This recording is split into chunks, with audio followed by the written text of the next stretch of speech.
Welcome to the podcast. Episode 103 is an interview with me about my latest big run.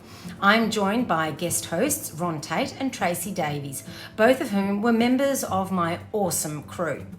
This was a really tough run for me and a totally new experience, further than I'd ever gone before, and an individual challenge rather than a race.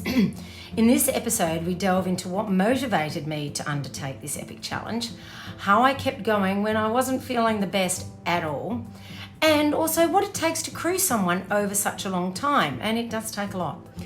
Also, since recording the interview, the course has actually been accepted as an official FKT course, and I now officially hold the record for solo female supported. This is very exciting news for me and makes all the work worthwhile. I do hope you enjoy the podcast. And if you do enjoy this episode and any of the others, please do go on over to Apple Podcasts to rate, review and subscribe. It truly helps grow the audience and the show. And I just really appreciate your support. It does help. Are injuries or niggles ruining your enjoyment of running and hindering your performance? Get on top of these and by seeing the specialist at Health and High Performance. Utilising the latest in technology and with an absolute wealth of experience, the team at Health and High Performance can assist you with all of your running injury and performance needs. So, to get back to enjoying your running and achieving the results you know you are capable of, head to healthhp.com.au/run or find them on Instagram, Health High Performance. Health and High Performance are located in Mont Albert, Melbourne, but are available for telehealth appointments not only Australia-wide, but also around the world. Contact them on their website to find out more. Wild Earth Australia are the online store to help you make the most of the outdoors with top quality gear at awesome prices.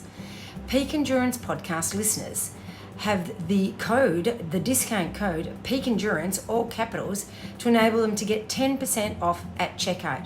10% off their already really good prices. So head on over to wildearth.com.au to get everything you need for your next adventure, no matter what it is.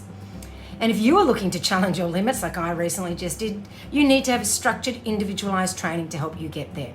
If you want to achieve your best, email me, Isobel@peakendurancecoaching.com.au, and let's get a program started. I really hope you enjoy this podcast.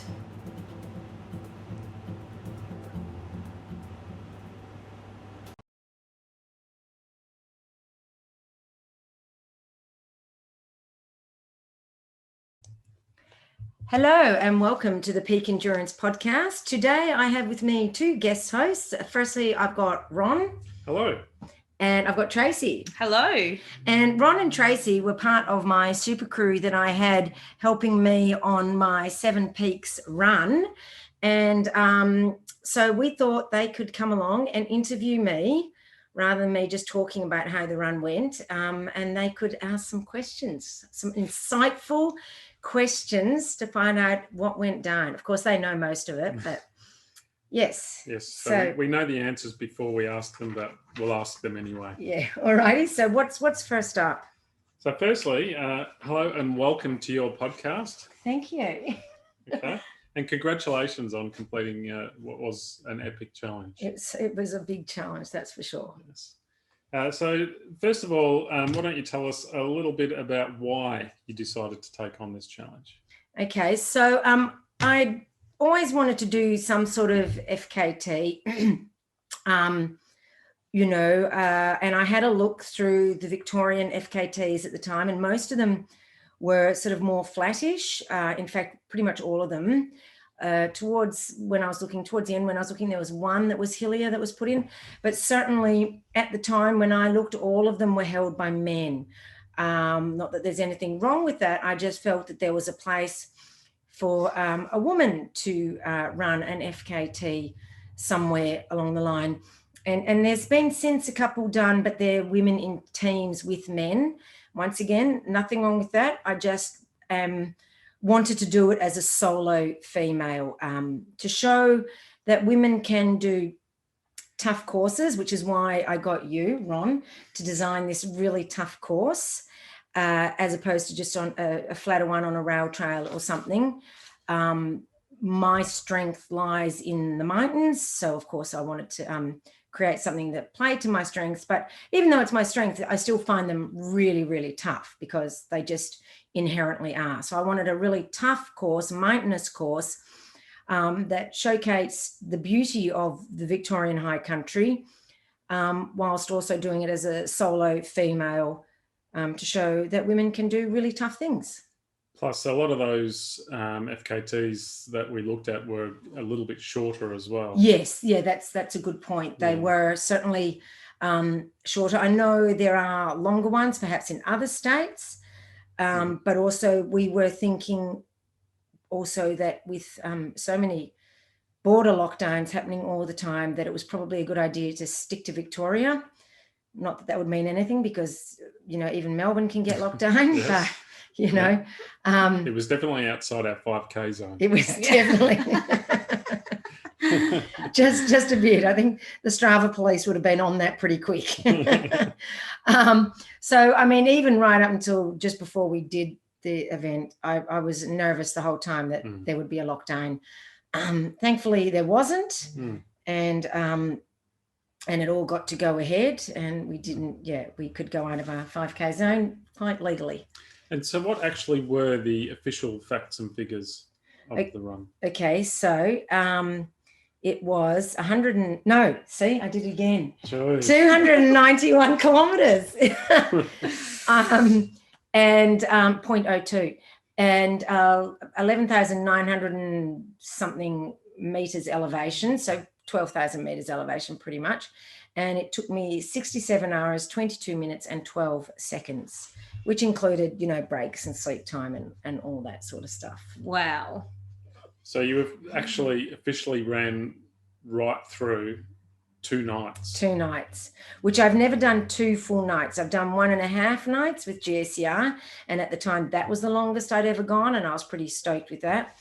But this was the longest. And Tracey here on my right was the one who ran with me through each of the nights. She was the lucky person that got those legs. I did. I got 2 night legs. Yeah. But we had fun, didn't we? We had a lot of fun. Yeah, it was heaps of fun. Tracy, do you want to ask anything? Well, I was going to say, so this is your longest run. So prior to this, how long was your longest? Well, my longest was then GSER, which was 44 hours. And before that, my longest had been probably 34 hours at Alpine Challenge. Yeah, so it was a decent bit more. A considerable amount more. So, 44 hours to 67, actually it does, but that's like nearly that's 23 hours, that's like another whole day. Yes. And I was just going to ask, so going back to your reason for doing it, so to sort of inspire more women and, show them that they can do this. If you can do this, they can do this. Yeah. So do you think there's a bit of a gap in ultras, in events like that women aren't sort of participating in? I think women tend not to go for those, like the GSER style races. Not as many women. I mean, some women do, but I think, I don't know the numbers, but I think you'd find you were part of the organising. Was there was definitely more men entered, would you say? Oh, yeah, most definitely. Yeah.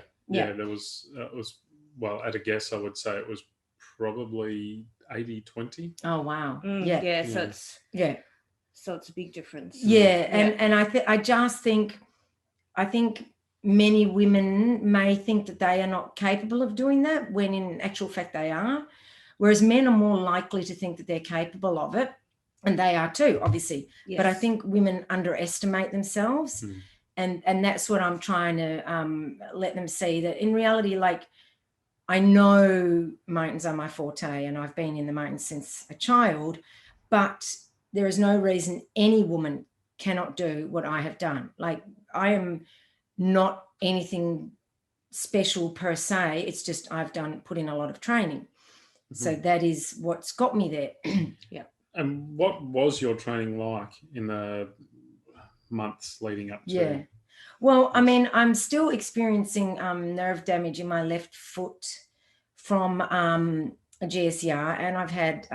which was almost a year and a half ago now. Yeah, that's right. Like it's still pins and needles all the time, that foot.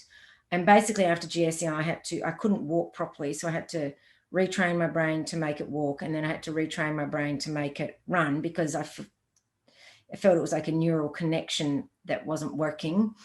I got what was called drop foot. So I had to sort of relearn to run, and then relearn to try to run a bit faster. And then, so then in these last few months, I really focused on getting in lots of hills, but not to the exclusion of flats as well. I was doing lots of flat tempo to try to keep up a little bit of pace, not huge speed work, but tempo. I felt really that sustained running is what was more necessary for this sort of event, whilst also doing lots of hills. Because often when people focus on doing hills, that's what they focus on so much that they become slower with their other running, because you lose the foot speed. And I didn't have a lot to lose after that injury. Of course, I have been, as part of this foot thing, I've had plantar fasciitis and a heel spur. So, but these are injuries that you can run through. They're not made worse by the running per se. I mean, it did get better. The plantar, it was getting better, as in improving. Yeah. And what was your biggest run in the lead up to the event? That was a 65K approximately run through the Dandenongs. It's funny, people think you need to, in training for an event like this, where you're going to be out for a couple of days, you need to get out and run, for 24 hours in the lead up to it. No, because the recovery is too long, and the recovery takes so long that you won't have time. I backed it up the next day with a long run, but you also have to remember that my training is not just based on what I did in those 3 to 4 months. It's based on the last probably 3 to 4 years, I would say. Yep. And that's why for something of this length, because I've run a couple of, 300 milers or more, I can't even remember. That's all training in the bank, which gave me the ability to do this. If I hadn't done those milers and the 100Ks before that, then I wouldn't have been able to do this. So it's been a long process to get to this level, and you can't just think, well, I've run 50 or 80 or a 65K long run, I can go and do 290Ks. Yeah. You can't necessarily, well, I mean, maybe you could, but it might not be the best for your body. Yeah. And so did you do any, did you stay up later? Like, did you try and train that sleep deprivation? Or I find I can't train sleep deprivation. I don't like not having my sleep. Yeah. And training it once again is too hard to recover from.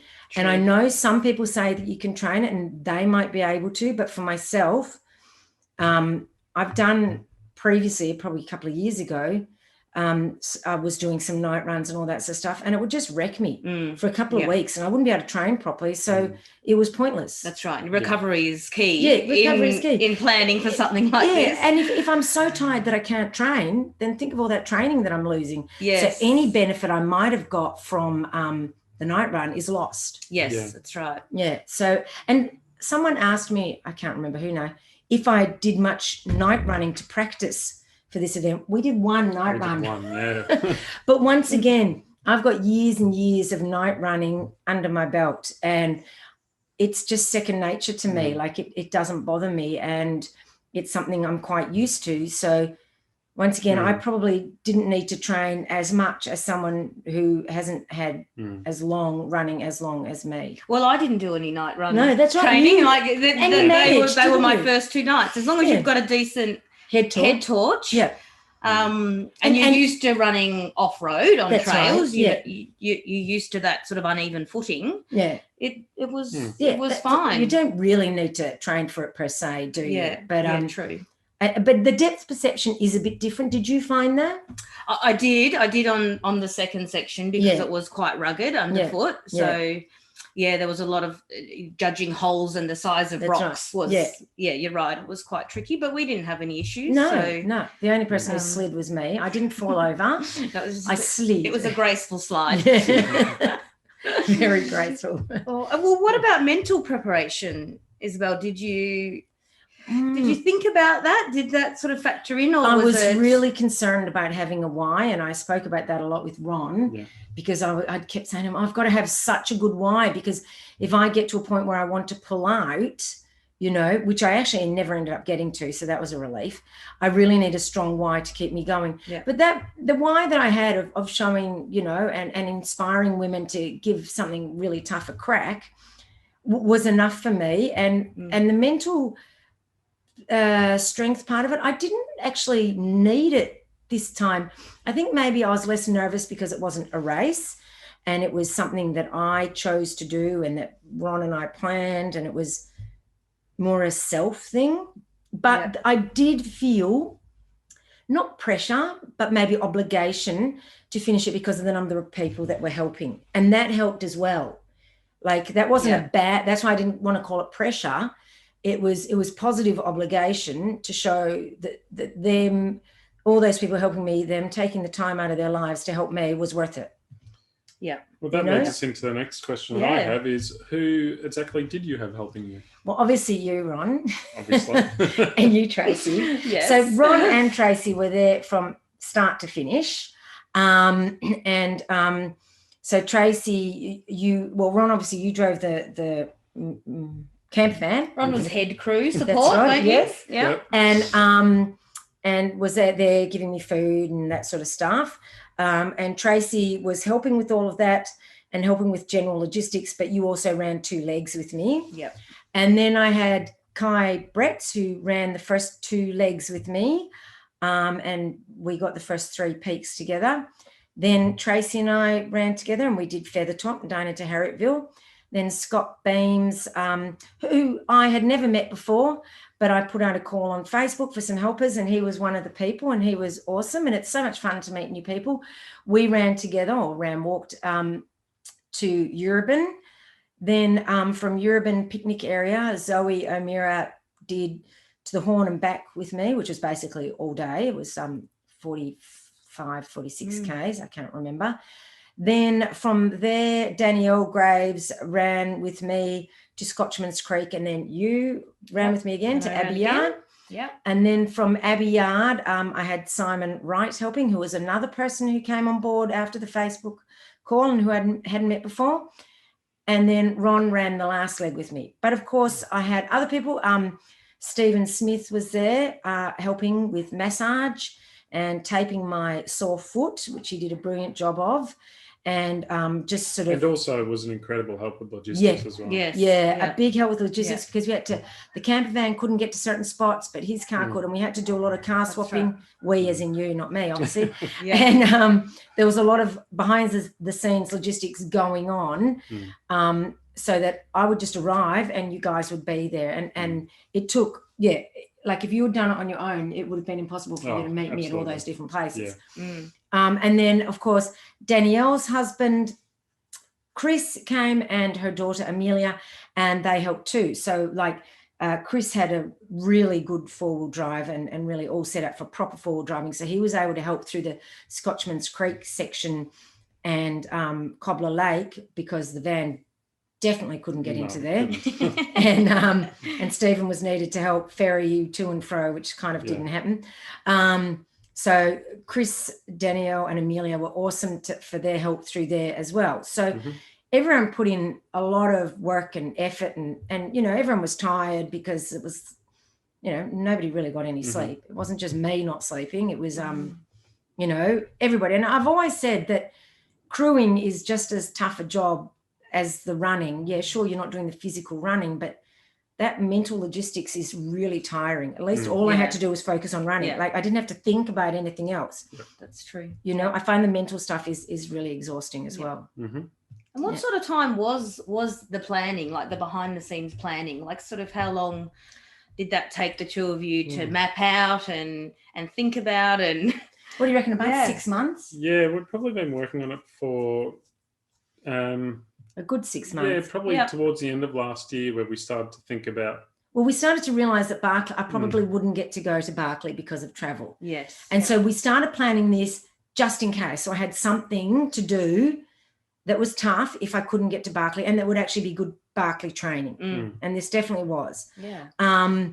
So that was why we did that, because I wanted something so I wouldn't feel too horribly disappointed if Barkley didn't go ahead, which it didn't. Yeah. So then I had something really awesome to focus on. And then just over Christmas and that, we went to the High Country and did some recce runs. And I don't know, it seemed, I mean, to me, like our planning was sort of always a little bit vague and not really, but then it all just came together. Yeah. Yeah. Did you feel the same? It took me, I think, 4 different versions of the course, just the small tweaks. We always had a fair idea of where we wanted to go. Yeah. But through all our recceing over Christmas and early this year, we narrowed it down. We found that there were a couple of spots that we couldn't get to, and or that we had vague ideas on doing, but just turned out to be too difficult. Yeah. At that time in the run, like going down Muesli Spur with 250 Ks done. Just we spoke about it and decided it just wasn't a sensible idea. For those who don't know, Muesli Spur is quite a technical, a really technical descent with huge rocks, and it was hard enough with 10 Ks under my legs, without 250 odd kilometers in my legs, and I just said that's just an accident waiting to happen. And so that's when we chose to go down Speculation Road, which was about how many kilometers longer? 5? About 5 Ks longer. 5 Ks longer, but so much easier. Yeah. Though in saying that, it didn't feel easy. But yes. So there are a few different things like that I had to tweak. And then once we'd pretty much decided on it, I had a friend of mine create an Avenza map, which made it even, easier to follow and more safe. Yeah. So, once we had an Avenza map set up, at any time, Izzy or anyone she was running with could find out exactly where they were. Yeah, and so there was no chance of getting lost, which was just so much easier. And also Avenza Maps is really important because you can look at it when you're offline, and a lot of the places we were in, there was no mobile reception. No reception, yes. So the Avenza Map was terrific. Yeah. Actually. What was your saying? All you focus on is the blue dot on the purple line. The blue dot on the purple line. Just keep that blue dot on the purple line. But that's, once again, it's reducing the brain fatigue. Yes. And that's reducing the brain fatigue by just focusing on keeping that dot on the line. Yeah. If you're having to think about where you're actually going, which is why something like Barkley is so exhausting, is because you're also having to use your brains, for navigating. This one, at least, it was just focusing on getting along the course. Yes. Yeah, it was very easy to follow. Yeah, it was good. Yeah, it was a great course, well designed, and that really took in so much of the High Country. Tell us a little bit about the course, just briefly. Yeah, well, it's a long course. Yeah, it is a long course. It could take a while. So basically the beginning of it is pretty much Bogong to Hotham. Not quite, because we veer off through Falls Creek to go to Mount Mackay, which is actually the top of Falls Creek. It's a very unassuming peak. So first of all, we did Bogong, which was snowy and freezing and just horrendous when we got up there. And I hadn't brought enough clothes because I didn't think Bogong would be that cold. And it was actually lovely down at the bottom as well. And the thing is, you told me to take a jacket and I wasn't going to take a long sleeve top. I was just going to take the rain jacket. And you said, take a long sleeve top just in case. Take gloves just in case. And holy moly, if I hadn't taken them, that would have been the run finished. Yeah. Because as it was, I was running, trying to put my hands under my armpits to keep warm and getting blown off the actual trail because the wind was so strong, it was picking me up and lifting me off the trail pretty much. And and then once we got down into the trees again, heading down to Big River, it was such relief. And then, then I was back in T-shirt, and it was hot and warm and the river crossing was lovely and all that sort of stuff. But then back up to, got into Falls, and I was feeling a little bit ordinary, like food wasn't going down so well. And I remarked to you, Ron, that I felt better in the 65K long run, and there was I only at 31 Ks and I was feeling crap. And do you think that had anything to do with the fact that you sort of got off to a bit of a shaky start, having unexpected snow and I think just things that you weren't necessarily expecting? And that made me nervous also for what was ahead. And I think that cold wind and coldness really drains you physically and probably also, drew all my energy away from digesting and to my limbs to try to keep me warm. So digesting was even harder than it normally is when you're running. And I think that cold had a huge impact, and it's highly underestimated what an impact it has on you. It's true. Certainly underestimated by me. I mean, maybe other people don't. But like once you get cold, it goes right through you sometimes, doesn't it? I felt like I didn't fully warm up again until after I'd finished the run, to be honest. Yeah. And so then after Mount Mackay, we went down to the Pondage and Oates through Pole 333 and headed over to Hotham, which, as everyone knows, is part of those who've done it, part of the Bogong to Hotham. And so then we went up to Hotham, and that's when we went after that along the Razorback to Feathertop, which we did in the dark, and that really wasn't so bad. I was nervous about doing it in the dark. I mean, I've done it in the dark before, and I remember that time that was horrible, and that was during the Alpine Challenge. And but this time it didn't feel as bad. No, it wasn't too bad, was it? Yeah, I'd kind of regrouped, I think. Yes, but again, the wind was icy up there, wasn't it? It was when you get to those peaks, it's a real blast of icy air. Well, for that section, I actually wore waterproof pants, which was the first time I've ever worn them and I've had, waterproof pants in my kit forever. That's right. But it really made a difference to have my legs a bit warmer. Yeah. And I wore them because I was so cold on Bogong, and Kai was wearing waterproof pants, and I remember being really jealous because my capris, it was like, seriously, it felt like I had bare legs. That they felt completely useless. And I thought, normally when I ran in Canada in the cold, I had thermal pants on. Well, I didn't have any thermal pants. So the waterproof pants, although highly unattractive, really did the job. They did make a difference, because I remember you saying towards the end of that, I'm really hot now, but I'm going to leave them on. Yeah, that's right. Until we get there. Yeah, because I just thought I couldn't being warm was a bit of a blessing. Yeah, that's right. It was so nice to feel warm and I just couldn't be asked taking them off either. So I just left them on, and it was like, and it wasn't it wasn't as uncomfortable as I expected with waterproof pants on. So after dissing waterproof pants for years, I'm a fan. A definite fan. Then, of course, we hit the road, and that's when I ran with Scott. And of course, don't forget about the memorable aid station in Harriettville. So this is 24 hours. We're 24 hours in now, or almost, aren't we? So this is your first night. You're into your first night. And Steve set up an awesome aid station, a nice warm massage room in the female toilets in Harriettville Park. That's right. So, with a gas burner, with a heater, a portable heater. Yeah, that's right. And I was eating in the toilets and doing everything you shouldn't do in the toilets. You know what? I was at the point I didn't care. It was just so nice to be indoors. So Steve gave me a bit of a rub down, and I think, I don't know what he did. I can't even remember, but I ate in there, drank some Coke, and then you see, once I got back outside again, I got the shivers, and I just had to start. Each time I stopped, I'd get the shivers again and just be shaking uncontrollably, and it would just be, let me start. And luckily I had my puffy jacket, which just made all the world of difference. I should have had that on Bogong. Yeah, I ran with that on pretty much the entire run. Yeah. And just I would take it off, and someone would either carry it for me or stuff it in my pack. But what was it like going from the rugged trails to the road? Was it I thought a relief, it was awesome. Was it I hated cause any grief to your legs? It was it did hurt my legs with the bitumen. I really noticed the difference, and my feet. I put on road shoes for that because I thought, well, that'll be easier and better. I don't suppose it really made any difference, but geez, my feet hurt, and that's when I got the sore toes and everything like that mainly. Because it was just so hard on the feet and on the legs, and it was just like relentless. It was just relentless. Yeah. And just seeing, even though it was dark, but that road stretching out in front of you, at least when you're in the mountains and you feel like you've achieved something when you've gone up and then you come down. But with the road, I'd be going, how much further to so-and-so? 5K. And I'd be like, but that's so far. And Scott would go, it's not very far. It's just a little bit. And I'm saying, you say that, but it is. But it was always just a little bit. And he was always 100% right. And it wasn't before I knew it was done.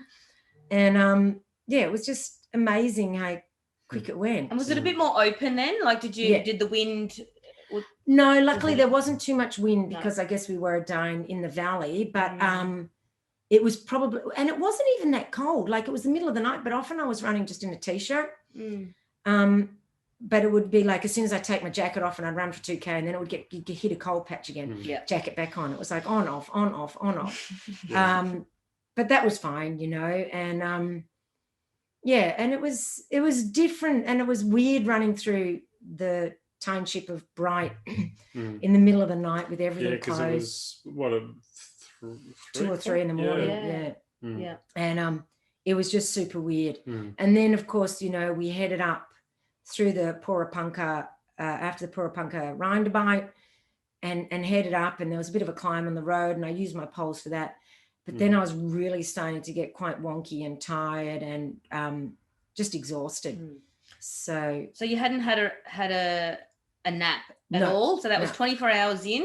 And you were still going strong with no naps? No naps. Yeah. So then at Urban, which by the time I got there, I think it was like 5:30. Yeah. Because it was still dark, but I knew it was going to get light soon. And I wanted to get into my bed before it got light. But it didn't matter because I ended up putting the doona over my head and anyway, just to keep myself warm because I was so cold.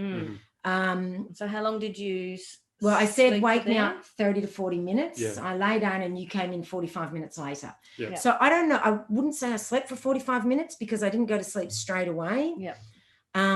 But it would I probably fell asleep 5 minutes, so 40 minutes, It's good to just close your eyes though, isn't it? Oh my God. Just get off your feet. It was just so nice to get off my feet. And then I got up again and I just felt so much better. I felt like a human being again, not just some, I don't know what I felt like before. Zombie. Yeah, zombie. So, you know, and that was good. And that's when we headed up Buffalo. And that was another one that I was dreading because it was an out and back.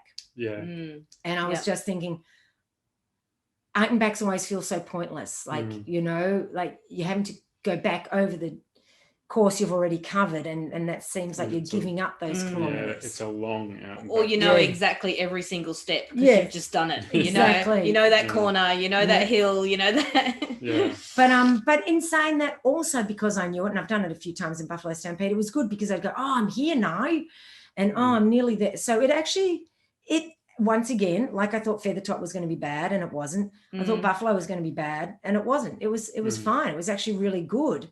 And the Horn was amazing, so beautiful. The Horn being the summit. Yeah. So it was just awesome. Yeah, I actually quite enjoyed it. I started to have more foot problems by then, because I remember Steve had to check my feet again at one point, at a couple of points at the chalet, but also before then.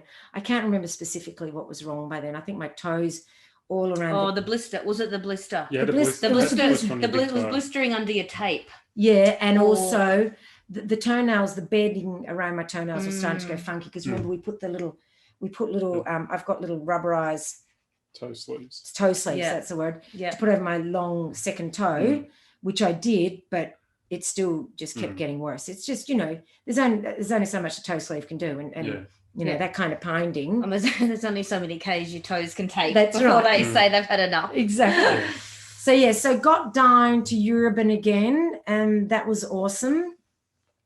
And then headed out with Danielle, once again on part of the Buffalo Stampede course, out to Buckland Valley Road, and that's when I saw you both again. Yep.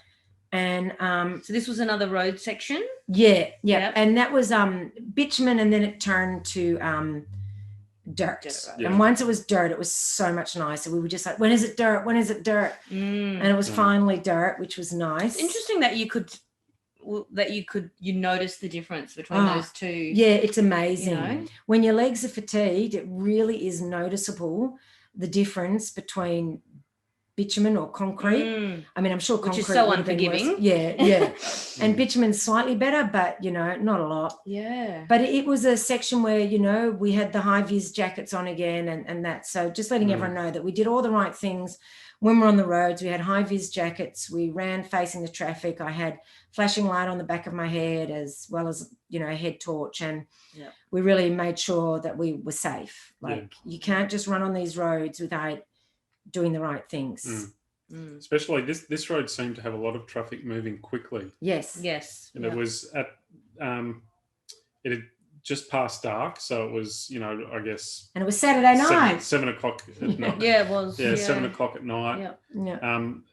And the just while we were waiting for you to come out onto the road, there just seemed to be a lot of fast traffic. Yeah. We were actually lucky. There wasn't that much when we were on there, and they were really good. They all gave us a huge wide berth. Even there were a couple of semis. They gave us, they just went over it completely into the other lane.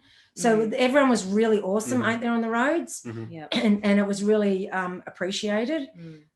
So that was good. But yeah, I think it helped that we were wearing the high vis, and they probably appreciated that we were doing the right thing, so therefore they did the right thing. And I think that all makes a difference. Everyone's showing respect for each other, because it would be kind of weird coming across people running on the road in the middle of the night. Yes, it's not something you see every day. No. So then we got to the Scotchman's Creek, and that's where Steve had to take off the tape, because the top of my foot was hurting, the bones there. Because he'd taped the plantar maybe a little bit too high, or pulling on it too hard. And that's when he opened up the blister and put a blister pad on it. And the blister never actually hurt. Like, I knew there was a blister because I could feel tingling there, but other than that, it never actually hurt. And so we fixed that up, and then the top of my foot was golden. Like, before that, I'd been like, oh my God, I'm gonna have to put up with this pain for the rest of the run. It was really painful. But he did that, and it was just like such instant relief. And then we headed off. Yes, we headed off again. Yeah, and that was some steep climbs. It was a lot. It was very up and down, wasn't it? Yeah. So it was steep up, steep down. Yes. Relentlessly. Relentless would be the word, I would say. And that caused my shins to start hurting. Oh, it did, didn't it? Yeah, and it was not so much the shin, the muscle. It was also the foot, where Steve said it was where the foot, the tibia and the fibia connect to the foot there, and the bones were shearing against each other. He said pressure, wasn't it? Yeah, just because it was so steep. And it was rutted, so you couldn't sort of put your feet on an angle. You had to run kind of with your feet pointing down, which really put a lot of pressure on your shins. And you were so good because you had sore legs, but you didn't complain once. I did. I didn't want to say anything because I was doing enough complaining for both of us. I had very sore legs, but that up and down, it was very intense. It was quite. So I can imagine how your legs, after having 180 by then, maybe K's in the legs. So that was a very, very tough section. I think you might have ticked over to 200 somewhere along that. Yeah, I think you did. Yeah, because I think I got excited. Yeah, we did. We did have a little celebration. Yeah, it was woohoo. Yes. Yeah. So then through that section, you were into you hit 48 hours. Yes, didn't you? Yeah, that would be right. Well, right hours. Towards the end. Towards the end, yeah. And so then we also, as part of our adventures, Tracey, we came across some hunters. Oh yes, this was. You're probably better at telling the story because it was all a bit of a vagueness for me. Yes. So tell the story of the hunters. So we're deep in the dark woods, aren't we? Back country. Yeah. With no one around. Yeah, that's right. It's just the two of us with our little lights on and our sore legs. And we hear some dogs barking, and we're like, oh, okay, there's some dogs barking, and all of a sudden we hear some people yell out, quiet, be quiet. And as we both turn our heads to the side, our head torches catch a row of little eyes staring back at us. So it was a good 10 dogs. So there must have been, at least 8 to 10 dogs all hunting dogs all lined up in a row. And obviously the people that we could hear talking were hunters. Yeah. So we were worried because we thought, well, they don't know what the dogs are barking at.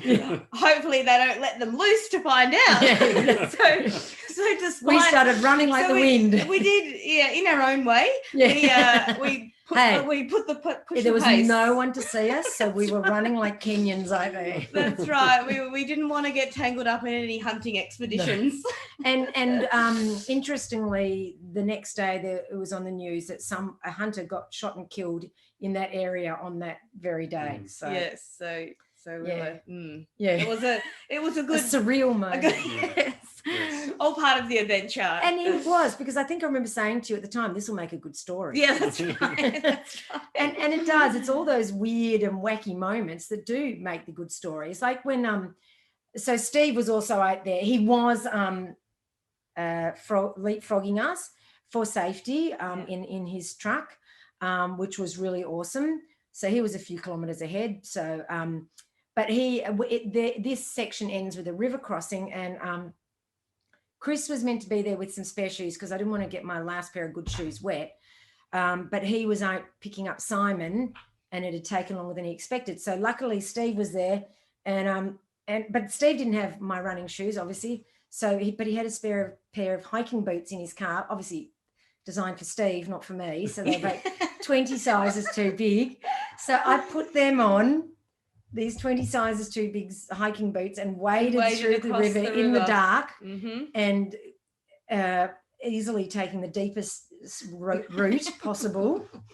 And then there's this steep climb out of it, and in these boots filled with about 20 litres of water. But I didn't want to take them off because it would be bare feet on rocks. When I took them off you and emptied them out, there was, I reckon, at least half a litre of water in each of them. So no wonder they were so bloody heavy and slopping around on my feet. I felt like a little 2-year-old in her dad's shoes or something. Yeah. But once again, it's funny and makes a good story. It was all part of the adventure. But and your good shoes didn't get wet. My good shoes and my good socks didn't get wet because I wanted to keep them till the end. That's then so I tried to lie down again, but the pain in my shins, and especially that ankle, was so intense. I couldn't sleep. I couldn't even really rest. It was pointless. So I called out to you. Steve came along and came to massage, and I'm like, just be really gentle, because it was so painful. I was scared for him to even touch it. That's how painful it was. But he got some deep heat into it and some super gentle massage, and slowly amped it up a bit. And then it was perfect. Never, like, I got sore shins again, but never that incredible intense pain that once again I'm thinking, oh my God, this is it, you know. So that was super helpful. And of course at that stage, that's when you gave me a chicken wrap, and that's when I realized my tongue was so swollen I couldn't eat, because I tried to bite it and I just ended up choking on it because I couldn't chew it or swallow it, because my tongue was taking up so much room in my mouth.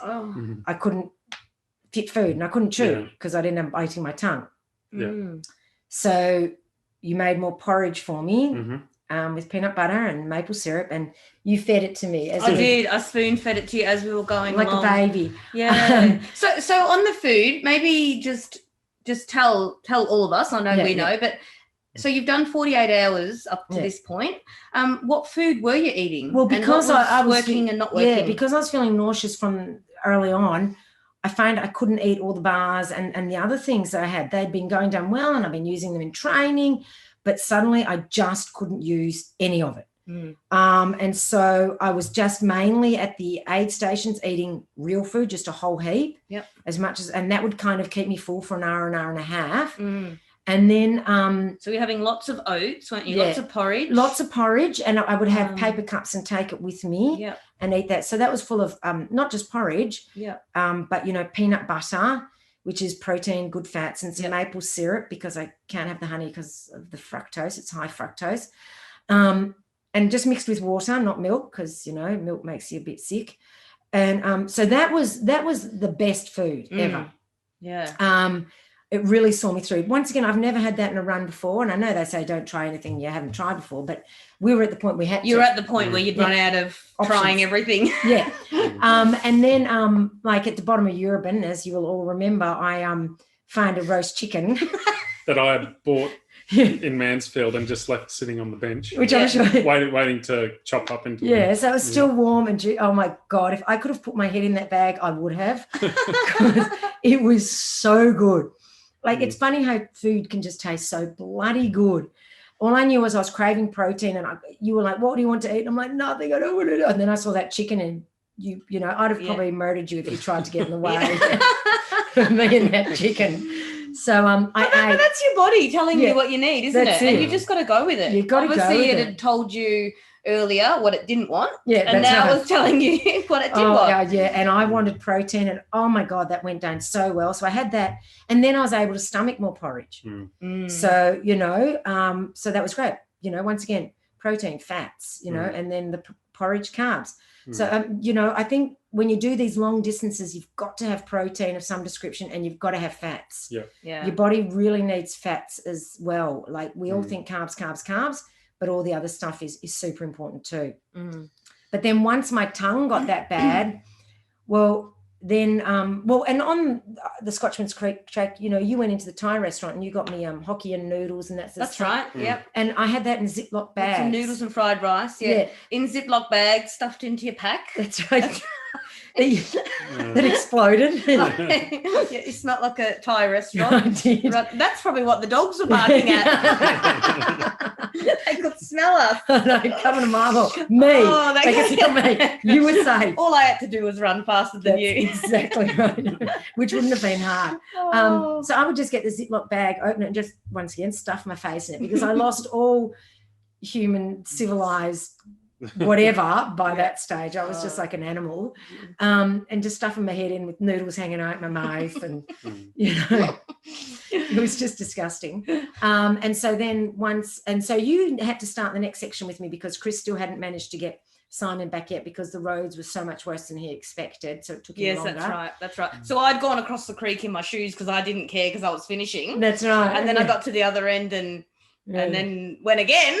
Because I said, I'm not waiting for Simon. I just want to get going. I didn't want to sit there. I just wanted to keep moving. I couldn't sit there. I was in too much pain. And I think Stephen came over and I said, what's she going to do? And he said, she's going to go on her own. And I was happy to go on my own. No, pack back on. I'm going with you. Because I felt bad. I didn't want to make you go again because I knew you had it in your head you were finishing. That's right. But it was still much nicer to have company. But I could have done it on my own. Like, I knew it was a fairly clear part of the course, but still, safety wise, it is. It's better to be. And it ended up. And I did being have to spoon good. feed you your porridge at that point. And it was good having Pacers doing that because forcing me to eat. Because when I get to that stage, I find it really hard to remember to eat and remember to drink. And also, I don't want to eat because I hate it. So you make me, which I know I need to do, if you know what I mean. That's right. And you can't force yourself. No, you really need someone there to give you that extra little. You do. Yeah. Open up. Yeah. It really was like that. It was. Comes the airplane. Yeah. So it was exactly like that. So then we went out on that part of the course, and then Chris came down the road in the car with Simon. So Simon hopped out and joined me.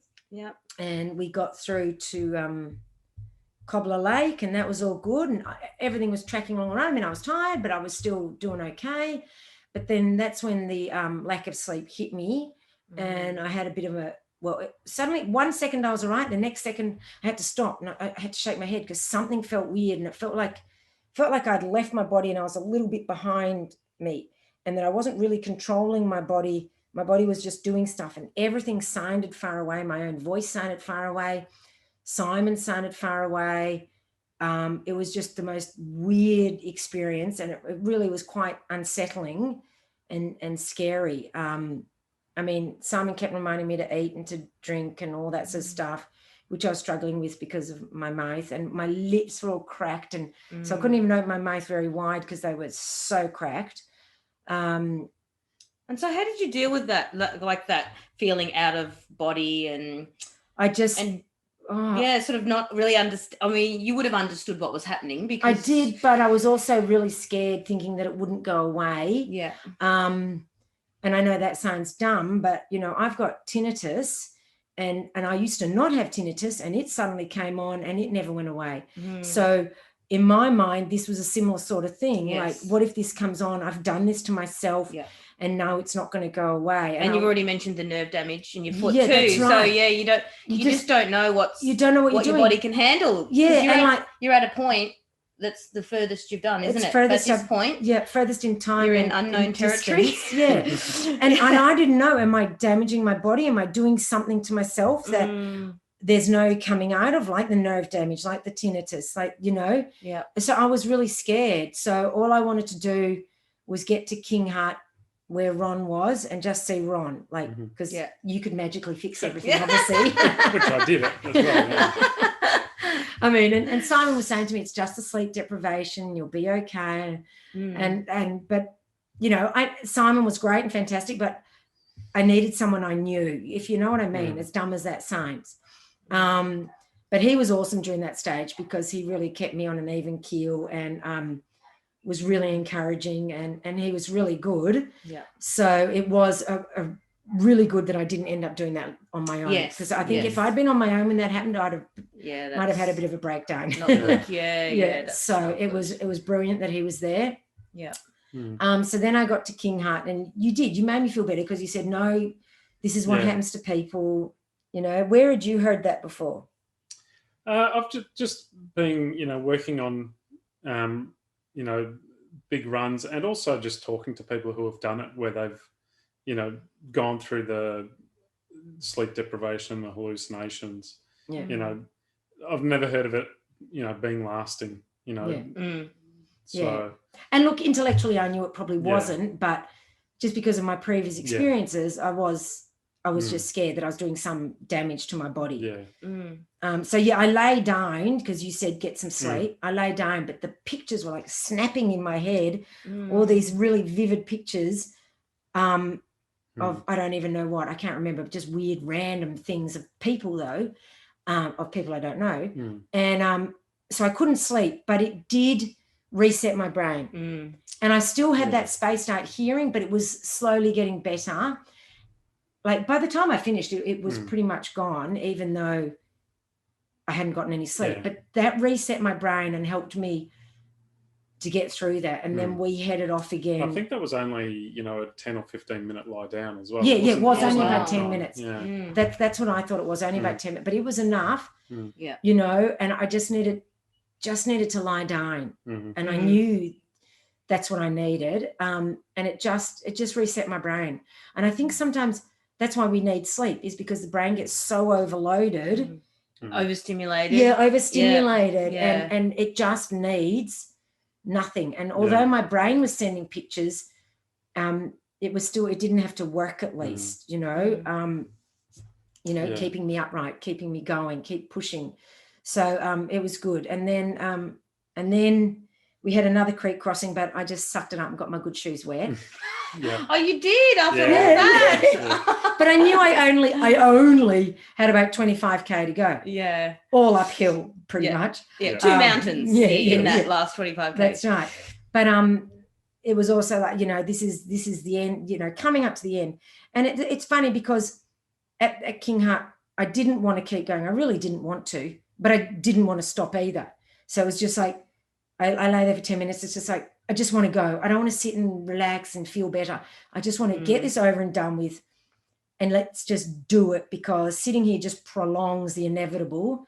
So so this time you had to feed me porridge, but even then I ended up getting you to throw it out because I just couldn't stomach one more mouthful of goddamn porridge. That's right. And you were convinced you were never going to eat porridge again. I was convinced.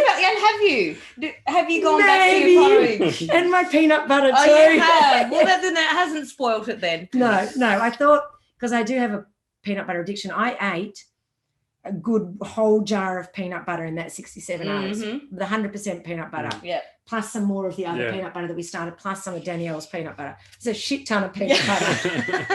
It was a shit ton of kilometres. It was. You needed it. Oh, I did. And so that now I know why I love peanut butter, because it's the food of the gods. Yeah. Right. And so then I still had some noodles, so I was eating them. But even then I finished with some noodles. I ended up doing that last however many hours that was, 6-7 hours, with pretty much. I think you stopped eating just before Craig's Hut. Well, because before then I didn't really eat much noodles. I probably had half of a small Ziploc bag of noodles and some of that porridge. It just ended up getting so thick that it was like concrete. It was like it was like concrete, and I'm just like, no, please God. It was too hard. And so and the noodles. I just ended up not eating for probably 4 or 5 hours. But it was just like, I know I'm near the end. And was this because of your mouth?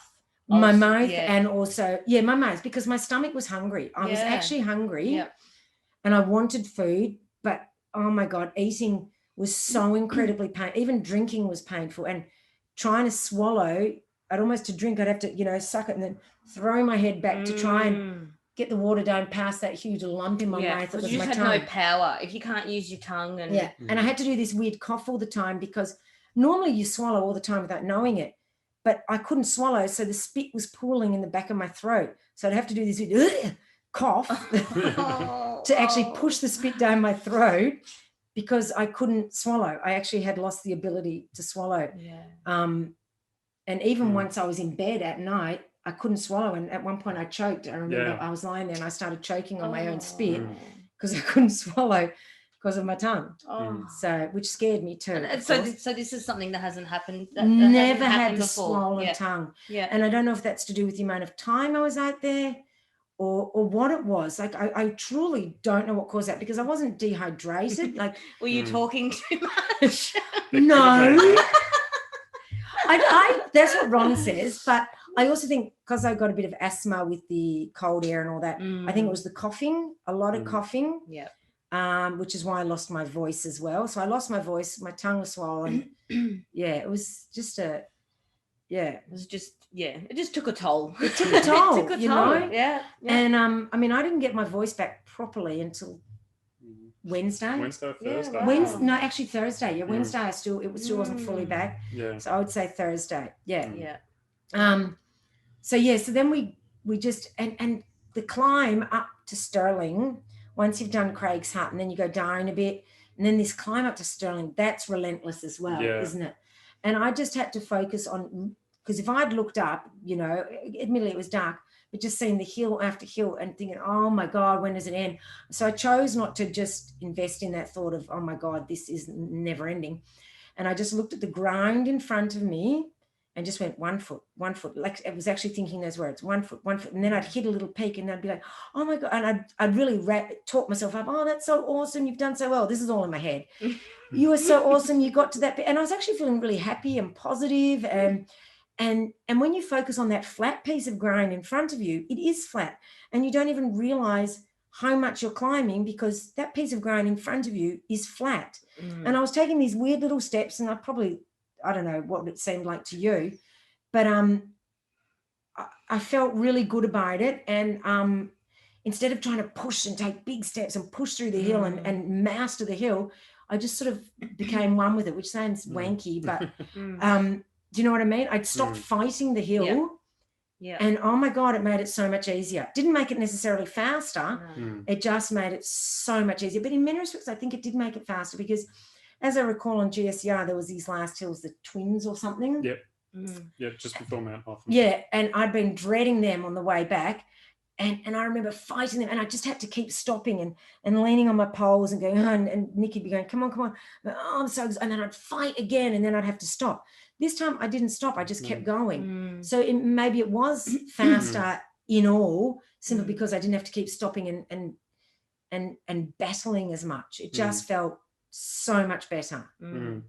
Yeah. So I don't know how to explain it, but that patch of ground in front of my feet was flat. Yeah. So you've just broken it down into manageable little sections. One step, basically. Just this bit, just this bit, just this bit. And it's amazing how quickly it goes when all you're focusing is on that 1 footstep in front of you. I mean, I've heard people talk about that sort of thing and thought, how ridiculous. But it really made such a huge difference. And I think it helped being night because the head torch meant that's all I could actually see as well. You know? Yeah, it was getting a bit foggy. So the fog was starting to come in there too. So visibility, which made visibility really hard. And then, of course, we got to Stirling and had to turn right. You know, you turn right to go up to the peak. And that was super cold and windy again. It was. Yeah, and the wind was coming straight into our face too as we were going up to the summit. Yeah. It was straight in our face. It was freezing cold. It was very unpleasant. Yeah. So, you know, I mean, it wasn't as bad as Bogong, but I certainly was glad I had my puffy jacket on. And I had all the layers I had on Bogong plus the puffy jacket on top. So that made a big difference. And I wasn't so cold. But admittedly, I had the leggings, only the capris on. But it was fine. It was because my chest was warmer, my legs didn't feel as bad, I think. But then we knew Bulla was going to be cold. And with fatigue, you always feel cold more. So that's why Ron messaged you guys to bring some more coats and that sort of stuff. Yeah. And Ron, you didn't have, you were under layered, weren't you? I was wearing shorts and t-shirt and my raincoat. Yeah, and that was it. It had got you. Well, see, I unexpectedly. Yeah. I had the t-shirt, long sleeve top, raincoat, and puffy. Yeah. So, and I was cold. So you must have been freezing. I was very cold. Yeah. But again, we don't want to say anything. No, that's it. Oh, he said something. Yes. Trying to work the camera, at the summit of Mount Sterling, trying to hold it still while I was shivering uncontrollably. Yeah, they're not some quality photos from up there, are they? The last couple of peaks, we've got some dark, foggy, blurry photos. Very blurry. So, but then you guys met us at Cornhill. Yep. Yeah, Cornhill Road, just crossing Cornhill Road as we were getting close to the Bulla Village. Yeah. And you brought my long coat, my long Kathmandu coat, and I think I put ear warmers on or something like that. We pulled your buff up. That's right, up over your ears. But it ended up falling down anyway. That's okay. Yeah. The thought was there. I but you gave me hand warmers. I did. And I put mittens on top of my gloves, so I had gloves and mittens because I'm one of those people. If my fingers or chest is cold, I'm done for. I know. I said to you, "Would you like some hand warmers?" And the look on your face was like. It was Christmas. Yeah, because I couldn't talk. I'm like, so that was awesome. And you ended up putting tracky dacks on. Yeah, just pulling tracksuit pants on over. Because sadly you don't have capris. I don't have capris. You just put tracky dacks on and your beanie. The beanie was the best thing.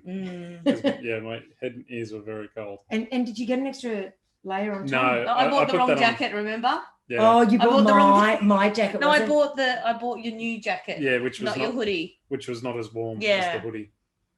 Oh, but still would have been better than that. I just kept on moving at that stage. Beanie and pants were probably enough. Oh, I didn't realise you were still only wearing a t-shirt and a rain jacket. Yeah. Oh no. Oh, no wonder. And there was I my fault. I didn't realise.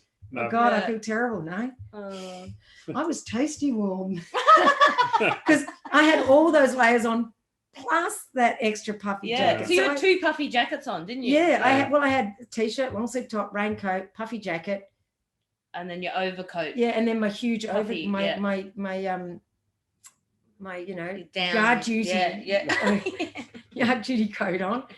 And and I could barely move. I was like the Michelin man, but yeah, so then we just kept going and we went up my favorite trail. What's it called? Woolly Butt. That's right. Woolly Butt. So, or was that before or after that? That was just before. Oh, so we just come up Woolly Butt. Yeah. Anyway, so then we went up into the village, and we'd originally planned to sort of go around to get to the summit. Follow the nature walk we planned. But we instead went up the road just because it was going to be quicker, and we were just so damn cold. Yep. I mean, I still was cold, but not as cold as you. The road was just a little more direct. Yeah. So. Yeah. And of course, my hallucinations, I was hallucinating a lot by then.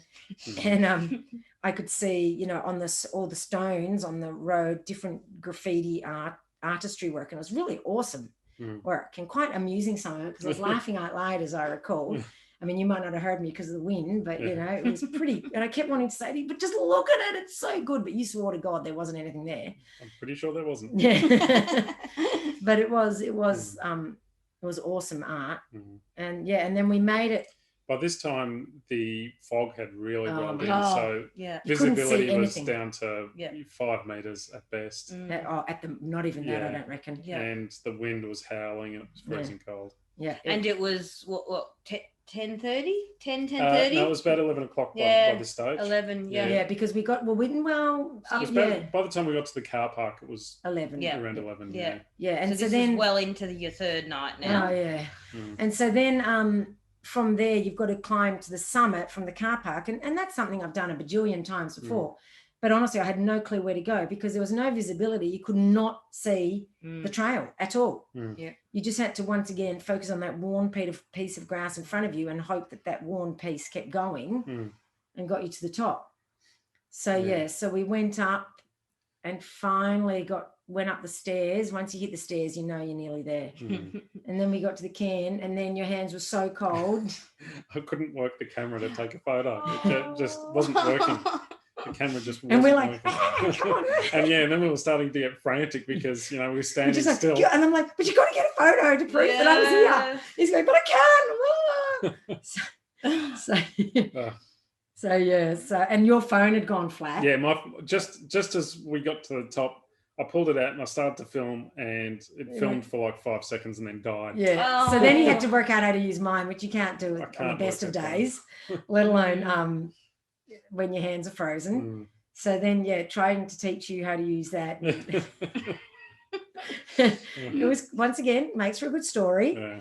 At the time it didn't, but it was quite funny, and I managed to, you managed to get a photo, so that all worked out.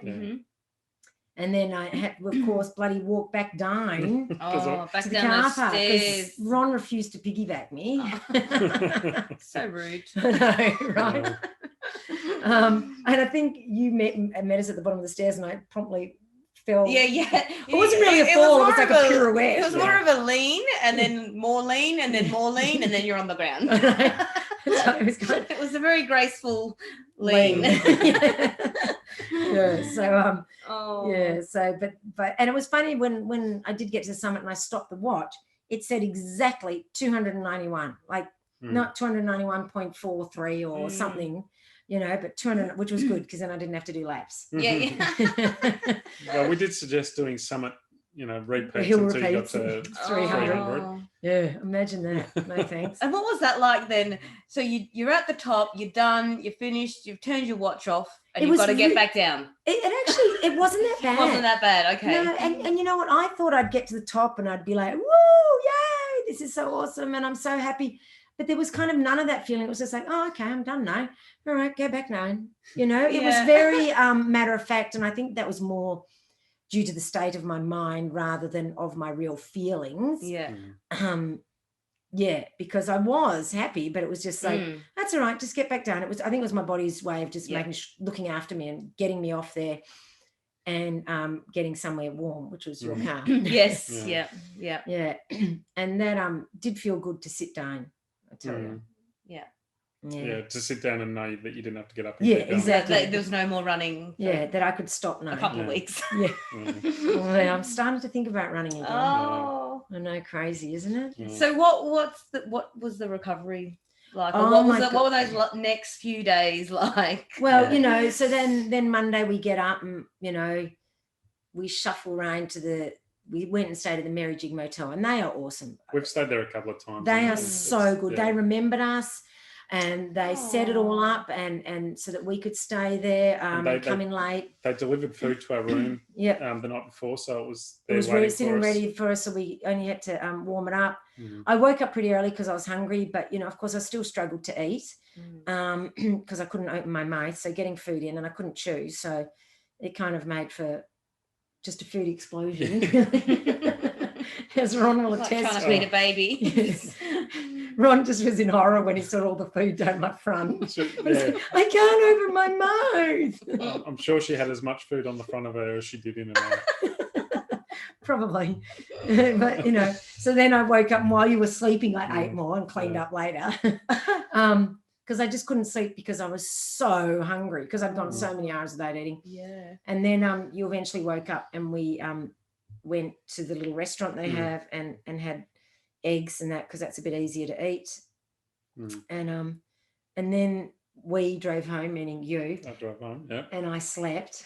But that, can I just say, it was not a comfortable sleep. No. Because in the camper van you can't lean the seats back because the seats upright and your head's falling off your shoulders. But still was better than you having to actually drive. I'm glad and thank you. But of course you were in the same boat. You came back down to Merry Jig with us, you and Steve. Yep. And you had to get home. So you'd been with us since bloody Thursday as well, Thursday night. Yep. So, and what did you do? You drove to Mansfield. So I drove to Mansfield and slept in the car. I had a mattress in the back of my car, which I only did use once. Well, that I used twice. Yeah. And then I woke after a few hours and thought I'll head home. Yeah. Again, I needed to stop. Oh, you did? I needed to stop a second time and just catch up on a bit of sleep, and then made it home by 7 a.m. So, oh, wow. Yeah. So then I guess, what was that? That's 4 days from home to home. Yeah.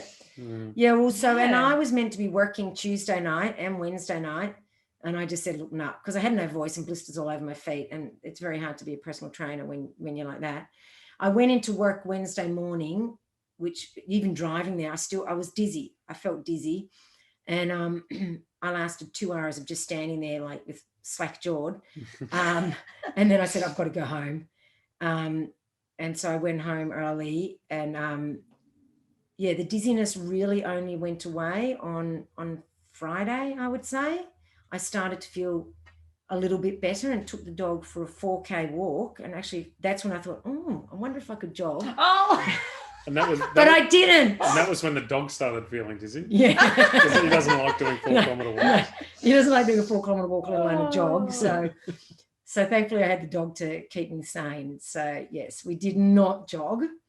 But I thought about it, which was a sign that I'm getting better. Yeah. You know, and I like today's Sunday, and we went for a 2-hour bike ride today, and actually felt I was pretty fatigued when we finished, like way more fatigued than I should be from a 2-hour bike ride on a bike track, you know, but it was good just to get out in the fresh air and get moving, and you know, it was good. So yeah, it's coming along. At first I felt so bad after. I thought, oh my God, once again, not that I'm prone to over dramatizing, but I thought, oh my God, this is going to last forever or for weeks at least. Yeah. I thought I was going to be like that for weeks. And this week I've just allowed myself free rein to sleep, nap, and to eat. Like all I've done is eat. Tomorrow I'm going to go back, not to being strict, but to just eating more normally. But this week I thought, no, I've just got to, if I feel hungry, eat. Normally, if I'm hungry, I just don't worry about it and wait till the next meal, you know, because if I ate every time I was hungry, I'd be eating 24/7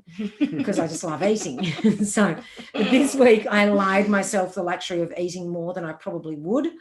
But I'm a big believer that eating and sleep are the two best forms of recovery, better than any of these high-fangled, you know, compression boot thingies, whatnot, whatever. Eating and sleeping are the best. Yeah. And in saying that, I also got a massage from Steve, a 90-minute massage, so my shoulders and everything, because they'd been really sore from, you know, I think probably from being cold, shivering, and the poles and everything. your pack, and everything. Yeah. So let alone my legs, but my legs, I haven't had any leg soreness.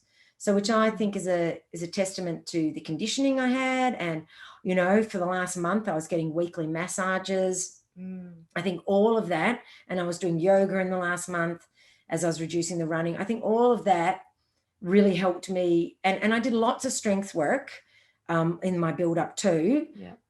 Lots of functional training. I just think all of that allowed my body to cope with it really well, you know. And I got some blisters, but it's to be expected when you're on your feet for that bloody long. You know? And they're wet at various points. They were wet for, you know. And I mean, I wore gaiters to keep any debris out, which helped mostly, which did help. You know, they could have been worse than my feet, but I just think you spend that much time on your feet, you're going to have some feet issues. And considering how much time I spent on my feet, the feet issues weren't that bad. Not really.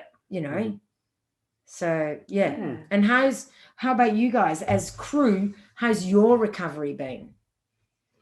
Yeah, I think a lot of sleeping was the remedy, really. It is the best, isn't it? So most of Monday I just slept. I went to work Monday night for a few hours.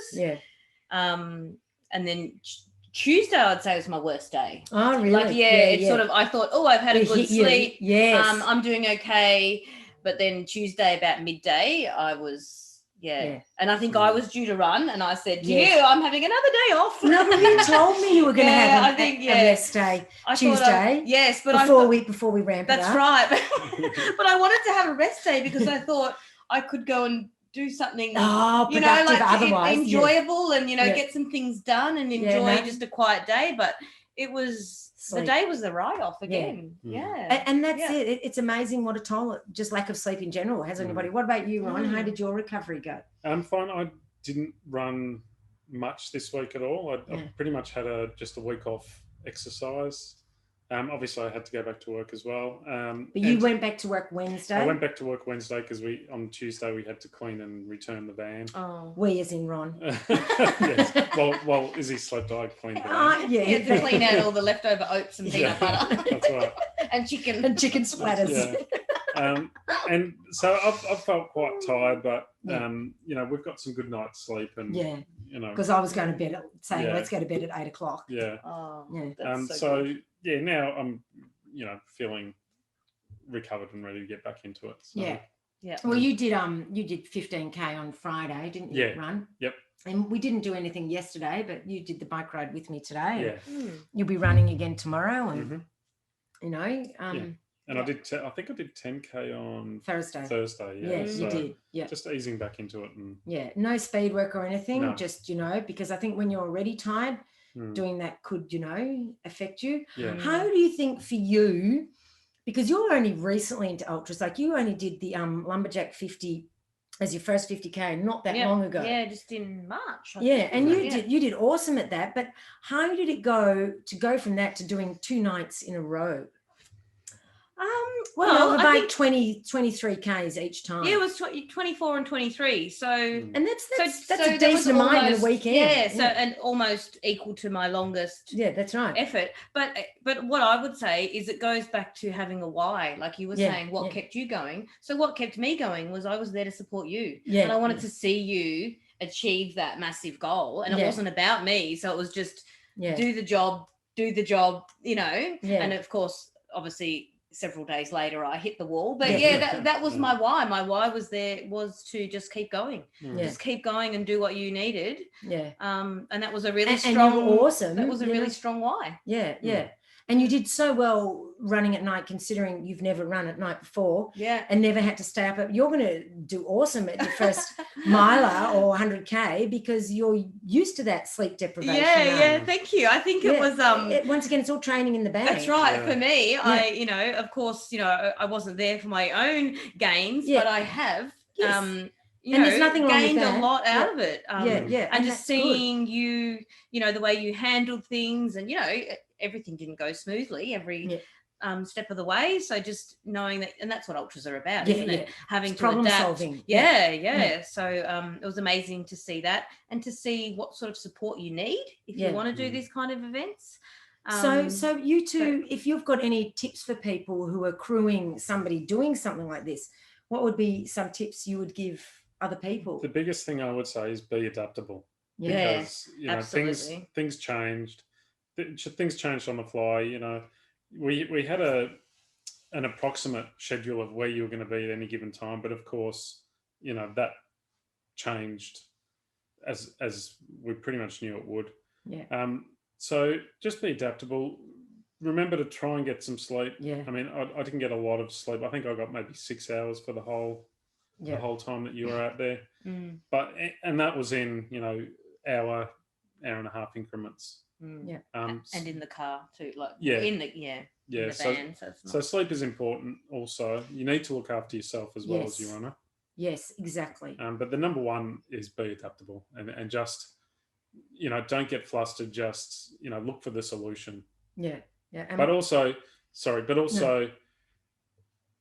just always bear in mind that you're there for the runner. So, you know, just, you know, make sure that you're there when you need to be there. You know, because there's nothing worse than when a tired and exhausted runner's coming into where they're expecting their crew and finding them not there.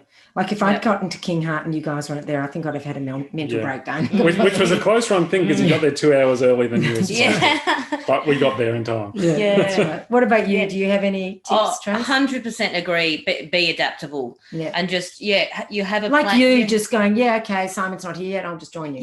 Like you have a plan, but in your mind, you have to know that that's a loose plan. You could be early, you could be late. You don't want your porridge. You want, you got to be, you know, always sort of mindful on your toes. That's right. And I think that's what makes it fun and exciting and part of the challenge. So would both of you say that being on a crew is fun, even though it's like you're not being the runner and doing the run and getting all the, that's great, you're doing the run. Are there benefits to being on the crew? Like what's good about being on a crew? I actually had a great weekend. I really enjoyed it. You know, the people that we were with, you know, I loved hanging out with, you know, the people that were there. It was a challenge for me as well as it was for you. yeah, it was a great challenge, and it was a lot of fun. So, and thoroughly enjoyable to see you achieving what you set out to do, because we or with our help. Yeah. Anything to add to that? No, definitely. It was fun. It was really, really fun to be part of a team and part of a group of people who we all just came together, having only just met. Yeah, a lot of us having just met that weekend. That's right. I met you the week before. Yes, the week or two before. We had a little meeting, impromptu meeting of the main crew, and so wonderful to meet. So many different people, and to travel to places that I wouldn't go. Like I wouldn't go there out the back of nowhere with the hunters and their dogs, just in my day-to-day life. No, that's right. Yeah. It was a wonderful adventure, and so inspiring to see you do that, and it was like I was proud to be a part of it. So awesome. I would definitely do it again. Oh, cool. I'll keep that front. Yeah, so next time when you think of something else, call me up. I can just imagine that we will be thinking of more things. Well, on that note, what is next? Well, I'm doing the Cleveland 50 in South Australia at the end of May, but that's more just for fun and a chance to travel. And we've got to organise an entry for you too, because we'll run that together. But then basically my next A goal is the last one standing, Clint Eastwood, in August in Queensland. And part of doing this 7 Peaks was also to see how long I could go without sleep. Mind you, it'd be different doing the last man standing, because I wouldn't be able to get 40 minutes of sleep. It'll be like 5-minute box. But I think if I start earlier, that would be better. But so that's the next challenge. I don't know how I'll go at that. I've always said no, I would never do one of those races because I think it would be horrible. But because of that, that's probably part of the reason why I want to do it. I reckon if you went at 67 hours there, you might just about win. I'm hoping I wouldn't need to go. No one would need to go that long. So and that's the thing. Like, who knows? But you see, it's a different kind of challenge. It's flatter. It's a lot of strategy. It's a lot of So that's going to be tough. But I also think we should devise a new challenge of some description. Yeah. So we shall have to see. Watch this space. But we'll also be doing. I'll also be doing a lot more road gaining and orienteering in preparation for Barkley next year, because by God, by hook or by crook, I'm going there next year. So even if I have to quarantine on returning home, I'm just going to do it. So that's the loose plan for the next 12 months. Yeah. And how about you, Tracey? What are you doing next? Tell everyone. So, well, my long term, I guess, my A race is GSER 50 miler. So that's not till November. Yeah. But based on your running on over that weekend, I think you'll know that. Yeah, it will be really exciting. Yeah. So and I think the reason that you chose to do this, so to inspire people to try new things and go out of their comfort zone. I've been really inspired by that. So awesome. So brilliant. So in that way, I'm taking on something that I've never done before. Yeah. But I think, why not have a crack? And that's right. You put yourself out there, and you give yourself that opportunity to succeed. Yeah. And it can happen. Yep. Yeah. Excellent. So, and looking forward to that. Oh, it'll be awesome. And I won't be able to crew you per se, but I will be there because I'll be helping with the race. So I will be there. And so will Ron. Ron, what, other than the Cleveland 50, which you only agreed to today. Yes. Just now. Yeah, pretty much. What are your, do you just talk to people about your feelings on racing and what your running goals are? I'm not much of a racer. I'm lucky if I enter 1 or 2 races a year. I get more enjoyment out of working behind the scenes at races. Yeah. So I'll usually either work with the organisers in setting up courses or, setting up checkpoints and things like that. Or I'll work with a friend of mine who runs the medical safety side of it, Deb Sharp. I've helped her out at a lot of races, and Izzy and I will be at DU135 in the next couple of weeks doing that. So yeah, I get my enjoyment out of, you know, helping people, you know, achieve their goals rather than achieving my own, so to speak. So that's and that's it. Like, we don't all have to want to all run because we want to race. There's so many different ways you can experience the trail and ultra running life. If you've never volunteered at a race, I strongly suggest it. It's so much fun and it's so rewarding.